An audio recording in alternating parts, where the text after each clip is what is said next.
Alright, we are here. We're at the finish line. This is our last update of Scary Farm build, haunt build for the season. And as you can see, they've added the photo ops out here. Same ones they used previously for the color event. That's the depths. And then over here is our entities. So I don't love them quite as much as like the cauldron. I really like that cauldron from when we were back, definitely. But always cool to see new stuff. And then obviously over here, the booth's starting to make their way out to the walkways here, there and there. So, all right, let's head around the park, see what else we can find on this last update for 2018. And then obviously the webbing has gone up here since the last visit that we had, or last video we did on the Ghost Town streets, the signage, all that good stuff.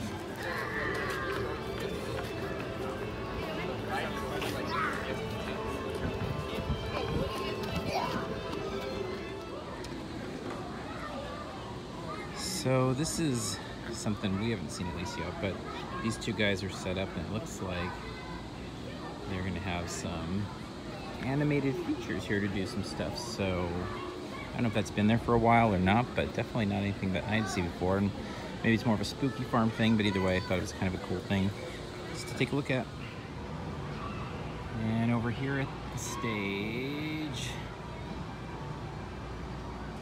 got Calico's Berry Place getting the feature. Obviously a truck added in since our last update video as well.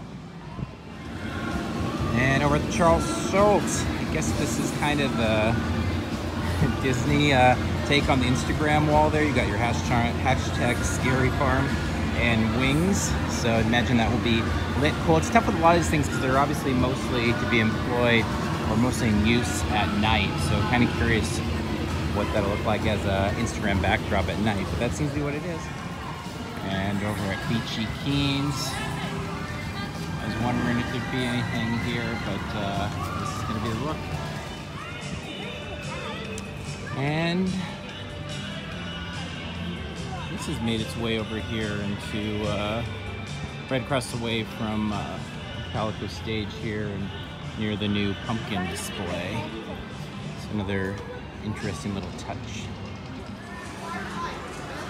And then in Fiesta, got the new Awaken the Dead stage here. And then the rest of the area is not officially a scare zone. It's kind of interesting. It's the only part of the park that's not really listed as a scare zone. It's kind of almost a safe zone with kind of the dance party vibe.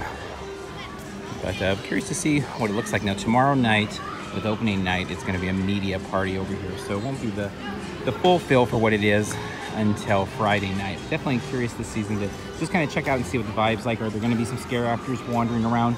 I would hope so. I would think so. But we'll see.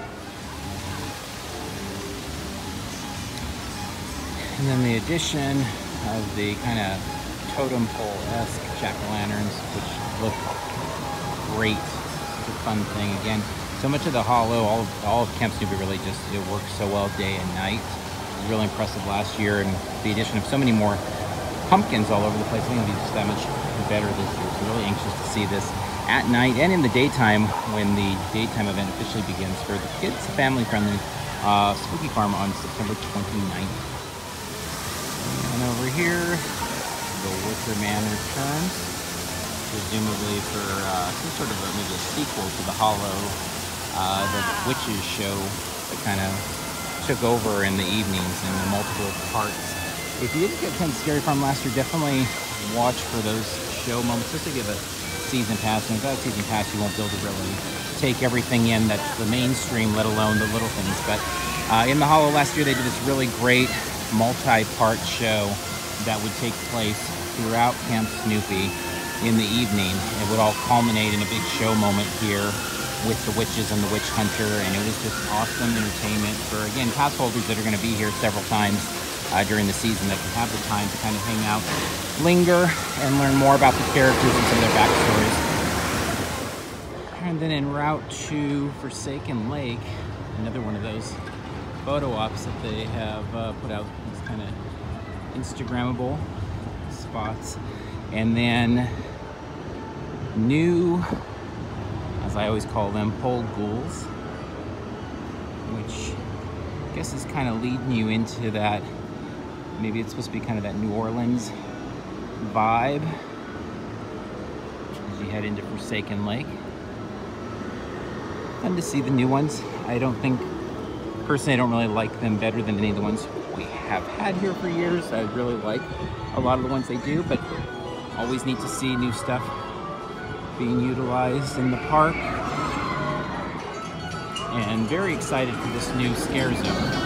Super excited to see what Forsaken Lake is about. I know, or not what it's about, but just how it plays out, I should say.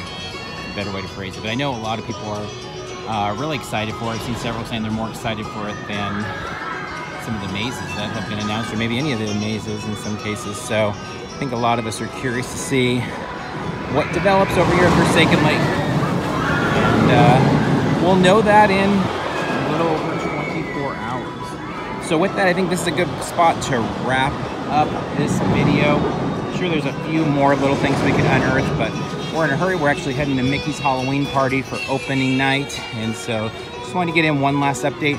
We'll probably be out here early tomorrow if we're able to, before the event actually kicks off, and if so, we'll do some social media updates. If you're really interested, you can follow along Twitter, Instagram, Facebook, all that stuff. And then there'll be lots of video and lots of updates from all sorts of Halloween events, not just Scary Farm. And so you can follow along with us on YouTube or any of those other spots. So we'll wrap up there. Until next time, we'll see you in line somewhere.